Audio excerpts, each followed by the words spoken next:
السلام علیکم ورحمۃ اللہ وبرکاتہ۔ پریاں اور غریب موچی۔ ایک شہر میں ایک موچی رہا کرتا تھا۔ مکان کے اوپر والے حصے میں اس کی رہائش تھی، جبکہ نچلے حصے میں اس کی اپنی دکان قائم کر رکھی تھی۔ اسی دکان کے ایک کونے میں اس نے نئے جوتے بنانے کے اوزار رکھے ہوئے تھے۔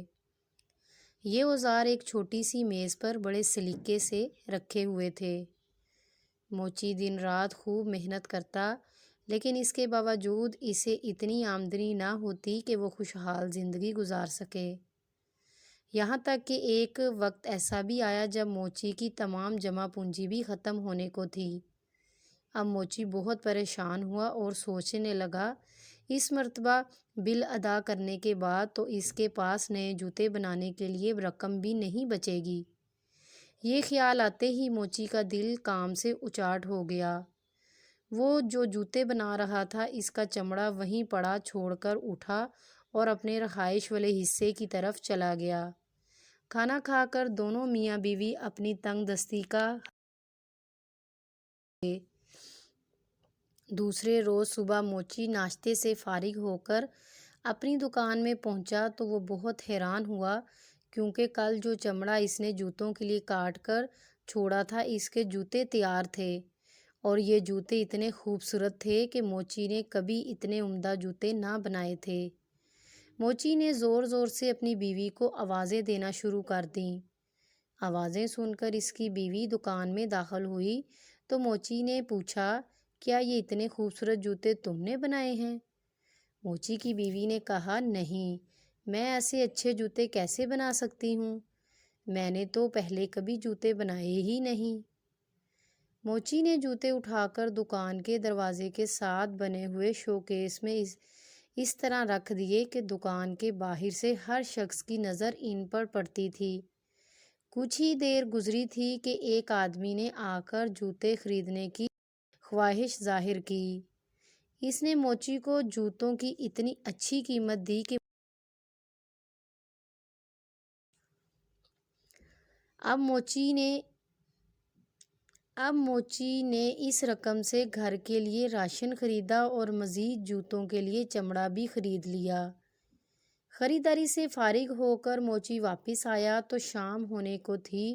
موچی کی بیوی کھانا بنانے کی تیاری کرنے لگی، جبکہ موچی چمڑا لے کر دکان والے حصے میں آ گیا۔ موچی نے 2 جوڑے جوتوں کے لیے چمڑا کاٹا۔ وہ ابھی انہیں سینے کے بارے میں سوچ رہا تھا کہ اس کی بیوی نے آواز دے کر کہا، کھانا تیار ہے، آ کر کھانا کھا لو، باقی کام صبح کر لینا۔ یہ سن کر موچی نے کاٹا ہوا چمڑا اپنے کام کرنے والے میز پر چھوڑا اور رہائشی حصے کی طرف آ گیا۔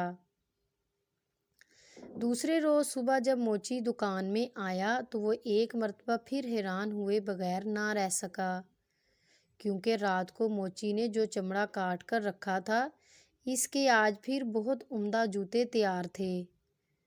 موچی نے ایک مرتبہ پھر اپنی بیوی کو بلا کر جوتوں کے بارے میں پوچھا، لیکن اس نے اس مرتبہ بھی اپنی لا علمی کا اظہار کیا۔ موچی نے جوتے اٹھا کر شوکیس میں رکھ دیے۔ تھوڑی دیر بعد جوتے بک گئے۔ اب تو یہ روزانہ کا معمول بن گیا کہ موچی چمڑا کاٹ کر دکان میں رکھتا اور صبح اسے جوتے تیار ملتے۔ اور دلچسپ بات یہ ہے کہ اپنی خوبصورتی کی وجہ سے کچھ ہی دیر بعد یہ جوتے فروخت ہو جاتے۔ موچی اور اس کی بیوی اب کافی خوشحال زندگی گزار رہے تھے۔ ایک دن موچی کی بیوی نے کہا، ہمیں معلوم تو کرنا چاہیے کہ رات کو کون ہمارے لیے جوتے بنا کر جاتا ہے۔ موچی نے کہا، آج رات کو ہم دکان کی نگرانی کریں گے اور دیکھیں گے کہ کون ایسا مہربان ہے جو روزانہ ہمارے لیے کام کرتا ہے۔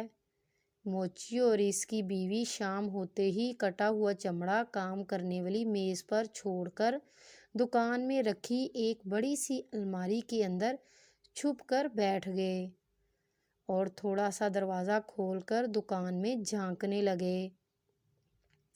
آدھی رات کے وقت آتش دان کی چمنی سے کچھ آوازیں آئیں محسوس ہوئیں۔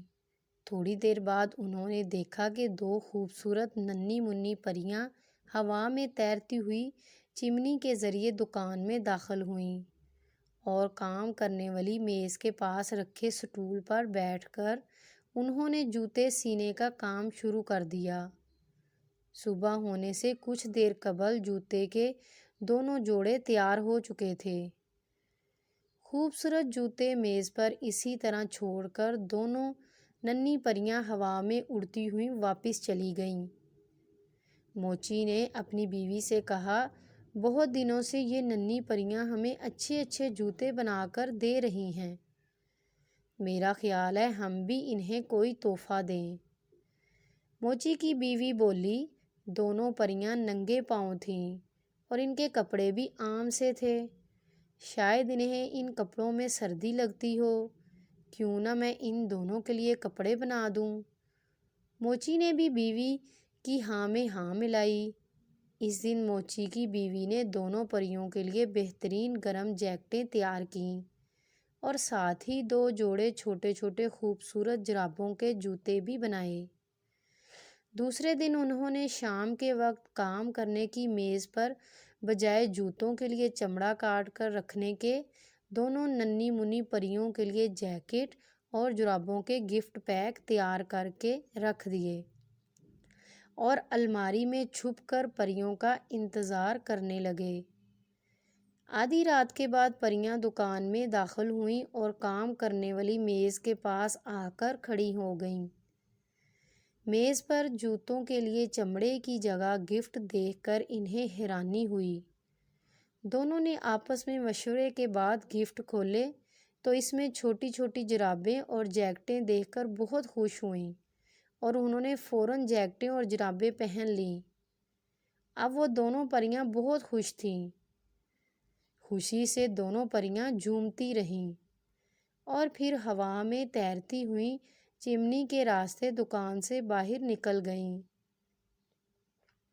اس کے بعد وہ کبھی دکان میں کام کرنے نہ آئیں۔ موچی نے جوتے بنانے کا کام جاری رکھا جو کہ عمدہ اور خوبصورت ہوتے تھے اور وہ پورے علاقے میں بہت امیر اور مشہور ہو گیا۔ لیکن کوئی بھی اپنے جوتوں کا ننھی پریوں کے بنائے ہوئے نرم و نازک جوتوں سے موازنہ نہ کر سکا۔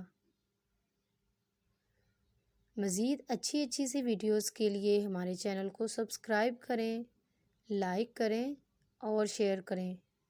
شکریہ۔ ملتے ہیں نیکسٹ ویڈیو